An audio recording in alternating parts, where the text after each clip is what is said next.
हाय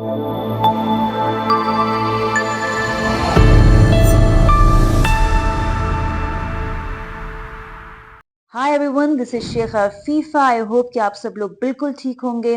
आज हम एक नया टॉपिक लेकर आए हैं, मैनेजिंग फूड एलर्जीज, और मेरे साथ हैं वेरी वेल नोन डॉक्टर प्रशांत जेरित। तो इनसे जो है हम लोग कुछ बातचीत करेंगे और जानेंगे कि कैसे जो है हम लोग मैनेज कर सकते हैं फूड एलर्जीज जिसे कि लोगों को होती है। तो डॉक्टर प्रशांत जेरित के बारे में अगर बात करते हैं तो ये जो है फाउंडर हैं जेरित एलर्जी क्लिनिक्स के, और इनकी जो है 1200 ब्रांचेस हैं all over India and Dubai में। तो टॉपिक है managing food allergies and doctor Prashant, you are the best person to tell us about this thing. Thank you so much for the introduction, ma'am. Thank you. सो सबसे पहला सवाल है doctor प्रशांत, क्या आप बताएं कि क्या सबसे कॉमन खाने पीने की चीजें हैं जिनसे एलर्जी लोगों को हो जाती है?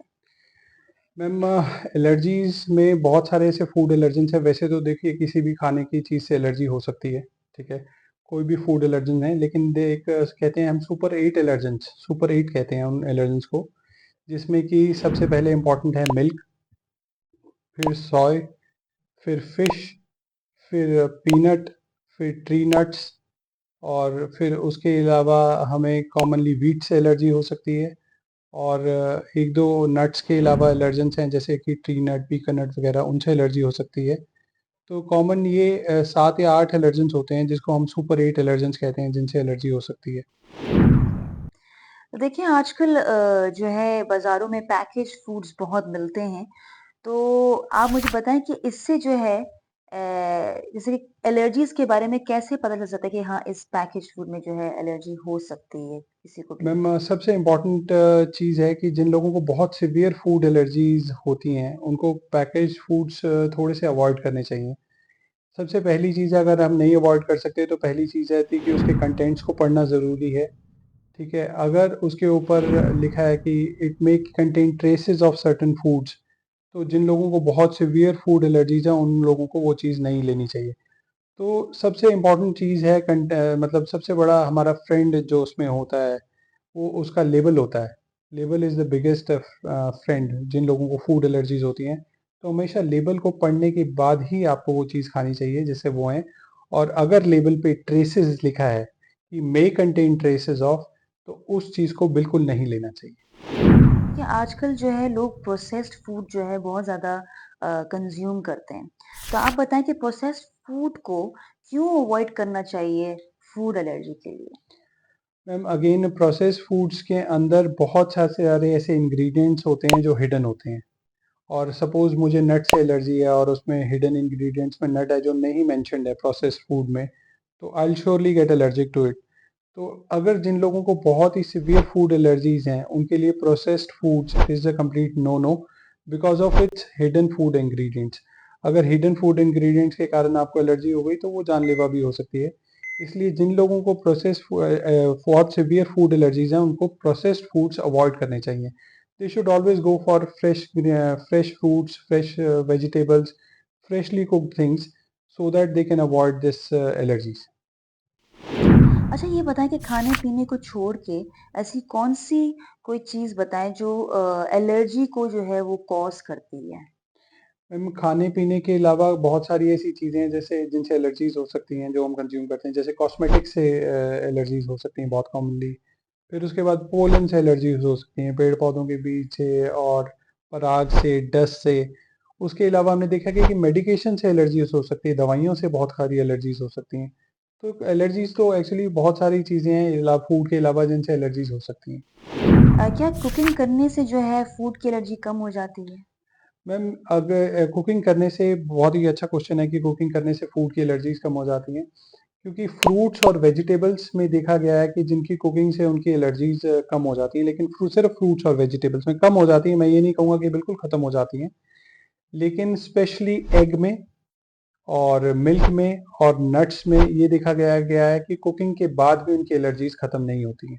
उनकी एलर्जीज वैसी की वैसी ही रहती हैं, इवन कुकिंग के बाद भी। क्या फूड एलर्जी में कोई स्पेसिफिक फूड अवॉइड किया जा सकता है?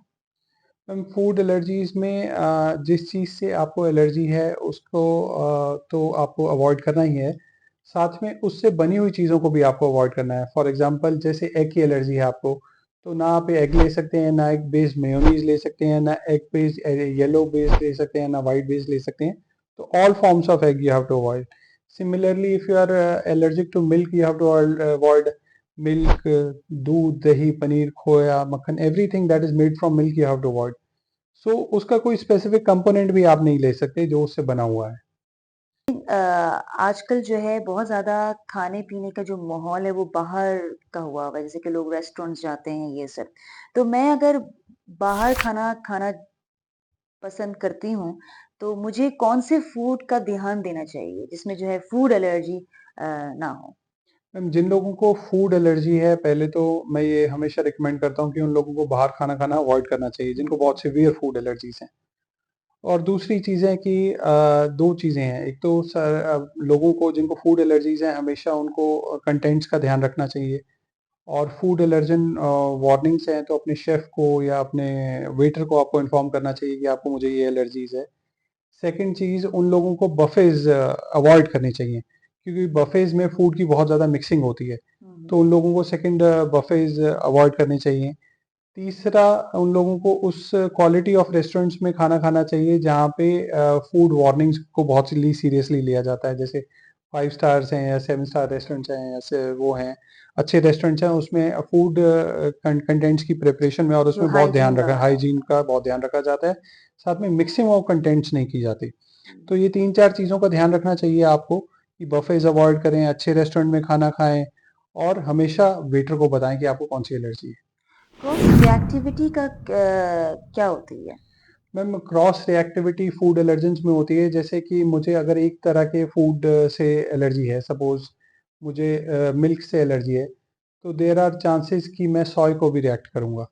इसी तरह से देखा गया है कि एक बर्च ट्री करके पोलन आता है, उससे अगर किसी को एलर्जी हो तो वो लोग बेरीज़ को, एप्पल को और 1-2 ट्री नट्स वगैरह को, पीनट्स को, इनको रिएक्ट करना शुरू कर देते हैं। तो one form of food allergy जब दूसरे फॉर्म ऑफ फूड एलर्जी से क्रॉस रिएक्ट करता है, मतलब क्रॉस रिएक्टिविटी होती है कि आपको एलर्जी चाहे उससे नहीं है, लेकिन उसके बाद भी वो दूसरी चीज़ खाने से होगी, उसको क्रॉस रिएक्टिविटी कहते हैं। क्या बहुत स्मॉल क्वांटिटी ऑफ फूड से एलर्जी हो सकती है? Yes ma'am, it is possible कि इवन देखा गया है कि नट्स में, जैसे पीनट में, इवन जस्ट सिंगल नट और even even less than that have called life-threatening allergies. Just hmm. one nut has even led to death of patients.